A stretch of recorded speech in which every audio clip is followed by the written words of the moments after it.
پیارے دوستو، کہتے ہیں کسی زمانے میں بصرہ میں ایک بڑا خوبصورت نوجوان تھا۔ اس کی خوبصورتی کا چرچا بہت دور دور تک تھا۔ اس کے ماں باپ اس سے بے حد محبت کرتے تھے۔ جب حسن کا باپ مر گیا تو اس نے حسن کے لیے بہت دولت چھوڑی۔ حسن نے کاروبار میں کوئی دلچسپی نہیں لی اور چند روز میں ساری دولت فضول خرچی میں ختم کر دی۔ حسن کی ماں نے بیٹے کو بہت سمجھایا، لیکن اب کیا ہو سکتا تھا۔ حسن کی ماں کے پاس بہت تھوڑا روپیہ بچ گیا تھا۔ اس نے حسن کو سمجھا بجھا کر بازار میں ایک سونار کی دکان کھلوا دی۔ حسن کی شہرت دور دور تک پھیل گئی۔ جو کوئی بازار سے گزرتا اس کی نظر حسن پر ضرور پڑتی۔ ایک دن جب حسن اپنی دکان میں بیٹھا ہوا کام کر رہا تھا تو ادھر سے ایک اجنبی اپنی گاڑی میں گزر رہا تھا۔ وہ حسن کو دیکھ کر ٹھہر گیا۔ اس کی بڑی لمبی داڑھی تھی۔ وہ ایک سفید پگڑی باندھے ہوئے تھا۔ وہ حسن کی دکان میں داخل ہوا اور بولا، اے نوجوان، تم کو دیکھ کر میرا دل بہت خوش ہوا۔ میرا جی چاہتا ہے کہ میں تم کو اپنا بیٹا بنا لوں اور تم کو اپنے وہ کام سکھاؤں جو میں نے آج تک راز کے طور پر رکھے ہوئے ہیں۔ تم کو دیکھ کر میرا دل بے اختیار تمہاری طرف کھنچ رہا ہے۔ اس کے بعد پھر تم کو زندگی میں کوئی کام کرنا نہیں پڑے گا، گھر بیٹھے ہر چیز مل جائے گی۔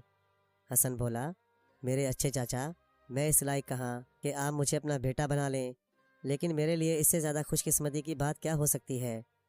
اجنبی بولا، کل سے میں اپنا فن سکھانا شروع کروں گا، اس وقت مجھے اجازت دو۔ یہ کہہ کر وہ چلا گیا۔ حسن نے جلدی سے دکان بند کی اور سیدھا گھر چلا گیا۔ اس نے اپنی ماں سے سارا حال کہہ سنایا۔ ماں بولی، بیٹا، پردیسیوں پر اتنا بھروسہ کرنا ٹھیک نہیں، تجھ کو اپنے کام سے کام رکھنا چاہیے۔ مجھے یقین ہے کہ یہ آدمی تجھے دھوکہ دے گا۔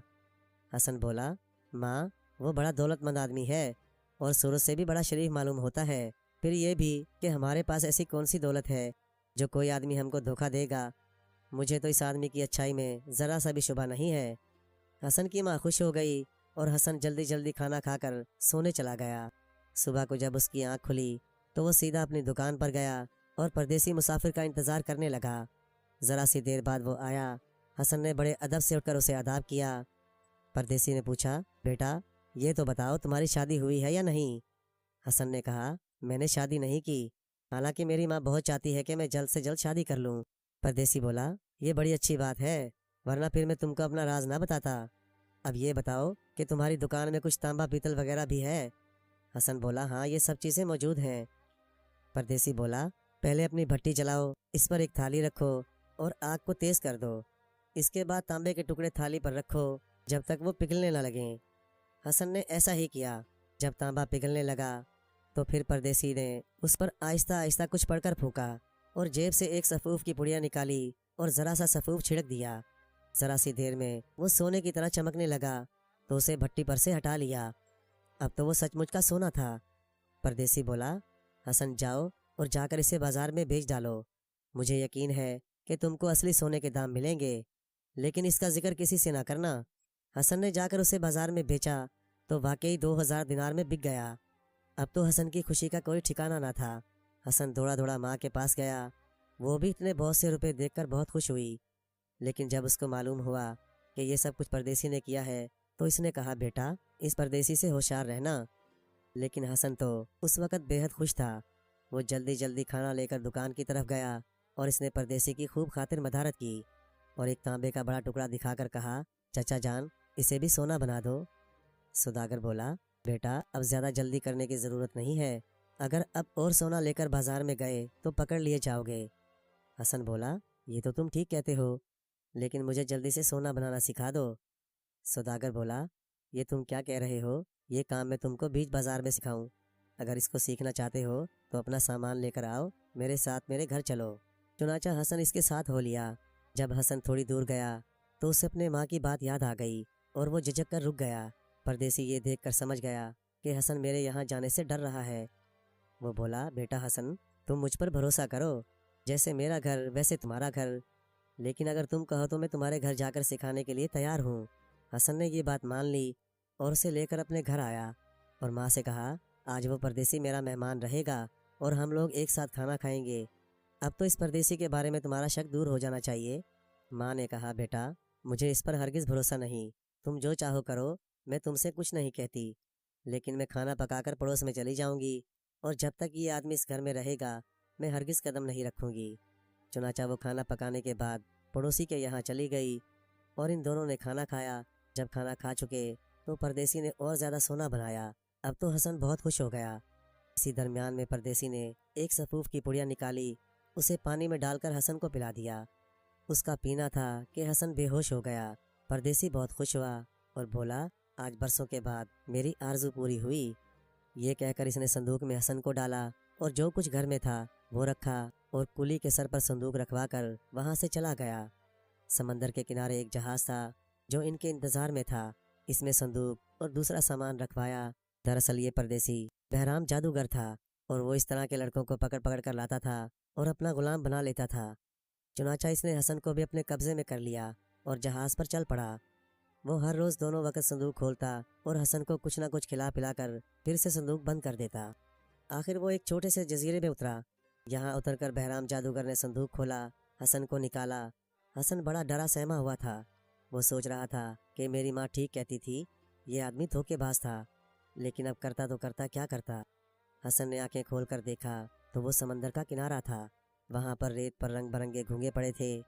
بہرام اسے وہاں چھوڑ کر پاس کی ایک چھوٹی سی پہاڑی کے پاس جا کر بیٹھ گیا اور وہاں سے اطمینان سے بیٹھے بیٹھے حسن کو دیکھ رہا تھا۔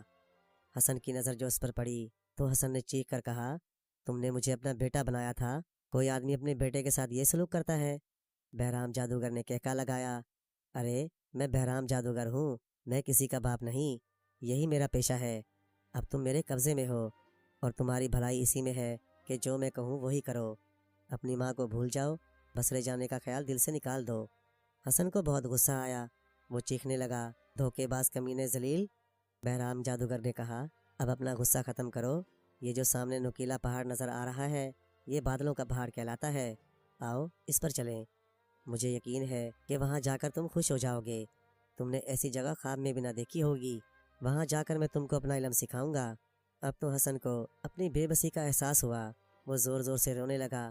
بہرام نے کہا، حسن اب رونے دھونے سے کوئی فائدہ نہیں، اب تمہاری بھلائی اسی میں ہے کہ تم میرا حکم مانو۔ حسن نے اپنے آنسو پونچھے اور بولا، ہم اس پہاڑ پر کیسے جائیں گے؟ یہ تو دیوار کی طرح سیدھا ہے۔ بہرام بولا، ابھی ہم پل بھر میں وہاں پہنچتے ہیں۔ اب بہرام کو اطمینان ہو گیا تھا، حسن تم اس کی کوئی فکر نہ کرو، ابھی ہم چڑیا کی طرح اڑتے ہوئے وہاں پہنچیں گے۔ یہ کہہ کر اس نے ایک تانبے کا ڈھول نکالا جس پر ایک مرغی کی کھال مڑی ہوئی تھی۔ بہرام نے جیسے ہی ڈھول پر انگلیاں چلائیں، ایک دم سے دھوئیں کا ایک غبار سا اٹھا اور ذرا سی دیر میں ایک کالا گھوڑا سامنے آ گیا۔ اس کے پرندوں کے بازو تھے اور نتنوں میں سے آگ نکل رہی تھی۔ جادوگر گھوڑے پر بیٹھ گیا اور اس نے اپنے پیچھے حسن کو بٹھایا اور ان کے بیٹھتے ہی گھوڑا ہوا میں اڑنے لگا اور پلک جھپکتے ہی بادلوں کے پہاڑ پر پہنچ گیا۔ جیسے ہی وہ پہاڑ پر پہنچا، بہرام زور سے چلایا، بس اب تم میرے غلام ہو، میرا حکم مانو۔ حسن کو بہت غصہ آیا، وہ ڈھول پر جھپٹا اور بہرام کو زور سے لات ماری۔ اب ڈھول تو حسن کے ہاتھ میں تھا اور بہرام جادوگر لڑکتا ہوا پہاڑ کے نیچے جا کر ایک چٹان پر گرا اور ٹکڑے ٹکڑے ہو گیا۔ اب جا کر حسن کو اطمینان ہوا۔ اس نے ڈھول کو غور سے دیکھا، لیکن وہ کیا جانے کہ اسے کیسے استعمال کرتے ہیں، اس لیے اس نے ڈھول کو کمر سے باندھا اور ادھر ادھر دیکھنے لگا، اور کیا دیکھتا ہے، کچھ دور پر ایک روشنی سی ہو رہی تھی جیسے آگ جل رہی ہو۔ اس نے کہا، جہاں آگ ہوتی ہے وہاں آدمی ضرور ہوتا ہے۔ یہ سوچ کر وہ اس طرف پہنچا، لیکن وہ آگ نہیں تھی بلکہ ایک سنہرا گنبد تھا جو سورج کی روشنی سے چمک رہا تھا۔ اس نے سوچا کہ یہاں کوئی نہ کوئی ضرور رہتا ہوگا، اسے بڑے زور سے بھوک لگی تھی، ضرور کچھ نہ کچھ یہاں کھانے کو مل جائے گا۔ یہ سوچ کر وہ آگے بڑھا تو یہ ایک محل تھا۔ محل دیکھ کر اس کی جان میں جان آئی۔ اس نے قریب جا کر دیکھا تو بڑی خوبصورت خوبصورت لڑکیاں سنگ مرمر کے پتھروں پر بیٹھی تھیں اور شطرنج کھیل رہی تھیں۔ ان میں سے چھوٹی کی نظر ایک دم سے حسن پر پڑی تو وہ چونک کر کھڑی ہو گئی اور بولی، ارے بہن دیکھ تو، یہ کون خوبصورت جوان ہے، ہو نہ ہو یہ ان بدنصیب نوجوانوں میں سے ہے جسے بہرام جادوگر دھوکہ دے کر لاتا ہے اور اپنا غلام بنا لیتا ہے۔ لیکن سوال یہ ہے کہ یہ شیطان کے قبضے سے نکلا تو کیسے نکلا؟ یہ سنتے ہی حسن ان کے قدموں پر گر پڑا اور بولا، تم سچ کہتی ہو، میں وہی بدنصیب ہوں۔ حسن اس لڑکی کے قدموں پر پڑا، زور قطار رو رہا تھا۔ اسے روتا دیکھ کر اس لڑکی پر بڑا اثر ہوا۔ اس نے حسن کو بالکل ایک بھائی کی طرح اپنے ہاتھوں سے اٹھایا اور اسے اندر لے جا کر حمام میں نہلا کر اچھے اچھے کپڑے پہنائے۔ دونوں لڑکیاں اس سے بڑی محبت سے پیش آئیں، اسے بہت اچھا اچھا کھانا کھلایا۔ پھر وہی چھوٹی بہن بولی، بھائی اب تم اپنا نام بتاؤ اور یہ بتاؤ کہ یہاں تک کیسے آئے ہو۔ میرا نام حسن ہے، قسمت مجھے یہاں لے کر آئی ہے، اس کے بعد اس نے شروع سے آخر تک سارا واقعہ سنا دیا۔ لڑکیاں بولی تم نے اچھا کیا جو اس شیطان کا خاتمہ کر دیا، ورنہ ابھی تو یہ نہ جانے کتنوں کو دھوکہ دیتا۔ تب بڑی بہن بولی گلبرگ اپنے بھائی کو اپنے بارے میں بھی تو بتا دو۔ گلبرگ بولی میرے اچھے بھائی ہم دونوں شہزادیاں ہیں، میرا نام گلبرگ ہے اور میری بڑی بہن کا نام گلنار ہے۔ ہماری 5 اور بہنیں بھی ہیں، ہم سے بھی زیادہ خوبصورت۔ میرا باپ جنوں کا بادشاہ ہے، یہ بڑا ظالم ہے، وہ نہیں چاہتا کہ ہم میں سے کسی کی شادی ہو۔ اس لیے ایک دن اس نے اپنے وزیر کو بلا کر کہا کیا تم کوئی ایسی جگہ جانتے ہو جہاں کسی انسان کا گزر نہ ہو تاکہ میں وہاں اپنی 7 شہزادیوں کو رکھ سکوں؟ وزیر بولا جہاں پناہ اب یہ بڑی ہو گئی ہیں، ان کی شادیاں کر دیجئے تاکہ یہ اپنے گھر بار کی ہو جائیں اور آپ کی ذمہ داری کم ہو۔ اس پر بادشاہ ناراض ہو گیا اور اس نے کہا میں اپنی لڑکیوں کی شادی نہیں کروں گا، میں تو ان کو جان سے مارنا پسند کروں گا بجائے اس کے کہ ان کی شادی کروں۔ اگر تم مجھے ابھی اسی وقت کسی جگہ کا پتہ نہیں بتاتے تو میں تم کو بھی جان سے مار ڈالوں گا۔ وزیر بولا بادشاہ سلامت، بادلوں کا پہاڑ ہی ایک ایسی جگہ ہے جہاں کوئی نہیں پہنچ سکتا۔ اگر آپ حکم دیں تو میں شہزادیوں کے لیے ایک بڑا شاندار محل بنوا دوں اور پھر یہ سب وہاں آرام سے رہیں گی۔ اور اس کے بعد محل بن گیا اور ہم لوگ یہاں آ کر رہنے لگے اور تب سے اسی محل میں ہیں۔ تم پہلے انسان ہو جو یہاں داخل ہوئے ہو۔ یہاں کا موسم بہت اچھا ہے، ہر طرف ہریالی ہے، بڑی خوبصورت جگہ ہے، ہمیں تو یہ جگہ بہت پسند ہے۔ بس اگر کوئی کمی ہے تو یہی ہے کہ آدمی کی صورت دیکھنے کو ترس گئے ہیں۔ آج تم کو دیکھ کر اتنا دل خوش ہوا کہ ہم بیان نہیں کر سکتے۔ ذرا سی دیر بعد 5 دوسری بہنیں بھی آ گئیں، وہ بھی حسن کو دیکھ کر بہت خوش ہوئیں اور کہنے لگیں کہ اب تم ہمارے ساتھ رہو، ہم تم کو کوئی تکلیف نہیں ہونے دیں گے۔ اب حسن خوش خوش وہاں رہنے لگا، دن بھر ان تمام شہزادیوں کے ساتھ سیر و تفریح کرتا، ہنسی مذاق کی باتیں ہوتیں، سب کا جی لگا رہتا۔ وہ دل میں بہت خوش تھا کہ اس کو اتنی اچھی پیاری بہنیں ملیں۔ وہ اسے جنوں اور پریوں کے قصے سناتیں اور حسن ان کو بصرہ کے لوگوں کے بارے میں بتاتا۔ حسن سب سے بہت محبت کرتا تھا اور خاص طور پر گلبرگ سے، جو ہر وقت اس کا خیال رکھتی اور حسن کو ذرا سی بھی تکلیف نہ ہونے دیتی۔ ایک روز حسن اور 7 شہزادیاں ایک ساتھ بیٹھی تھیں، گانا بجانا ہو رہا تھا کہ ایک دم سے آسمان پر ایک آندھی سی اٹھی، پھر ایسا محسوس ہوا جیسے بادل گرج رہے ہوں۔ 7 شہزادیوں نے حسن سے کہا بھائی تم جلدی سے باغ میں چھپ جاؤ۔ گلبرگ نے جلدی سے اس کو باغ کے کونے میں چھپا دیا۔ ذرا سی دیر بعد آندھی کا زور کم ہوا اور بہت سے جن آئے اور انہوں نے شہزادیوں سے کہا بادشاہ سلامت ایک بڑی شاندار دعوت کر رہے ہیں اور آپ کو بلایا ہے۔ جب گلبرگ نے یہ بات سنی تو حسن کے پاس جا کر بہت روئی اور اس سے بولی میرے بھائی اب ہم لوگ جا رہے ہیں، کچھ دن بعد واپس آئیں گے، بادشاہ کا حکم ٹالا نہیں جا سکتا۔ تم یہ کنجیوں کا گچھا لو، ان میں ہر کمرے کی کنجیاں ہیں، تم ہر کمرہ کھول کر استعمال کر سکتے ہو، البتہ اس کمرے کو مت کھولنا جس کی یہ کنجی ہے، تم یہیں رہنا، یہی تمہارا محل ہے۔ یہ کہہ کر گلبرگ نے حسن کو کنجیوں کا گچھا دے دیا۔ اس نے حسن کو خوب اچھی طرح اس کنجی کو دکھایا۔ حسن نے وعدہ کیا اور کہا تم بڑے اطمینان سے جاؤ، یہاں رہ کر میں تمہارا انتظار کروں گا اور جس کمرے کو تم نے منع کیا ہے میں اس کو ہرگز نہیں کھولوں گا۔ دوسری بہنیں آئیں اور بڑی محبت سے حسن سے ملیں اور اس سے رخصت ہو گئیں۔ پھر ذرا سی دیر کے بعد 7 بہنیں جنوں کے ساتھ اپنے باپ کے پاس چلی گئیں۔ ان کے جانے کے بعد حسن کا جی بہت گھبرایا۔ جب رات ہو گئی اس نے کنجیوں کا گچھا اٹھایا اور ایک ایک کمرہ دیکھنا شروع کیا۔ ان کمروں کی شان و شوکت دیکھ کر وہ سخت حیران ہوا۔ ایسا ایسا سامان موجود تھا جو اس کے وہم و گمان میں بھی نہیں تھا۔ جب ان تمام کمروں کو دیکھ چکا تو اس کی نظر اس کمرے پر پڑی جس کو گلبرگ نے کھولنے سے منع کر دیا تھا۔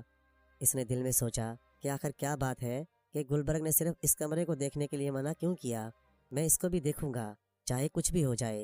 اس نے روشنی کی اور سیدھا اس کمرے کی طرف بڑھا۔ اس نے تالے میں کنجی لگائی، کنجی کے لگتے ہی ایک دم سے دروازہ کھل گیا۔ حسن اس میں داخل ہو گیا، لیکن یہ کمرہ تو بالکل خالی تھا، اس میں نہ کوئی کرسی تھی نہ کوئی میز۔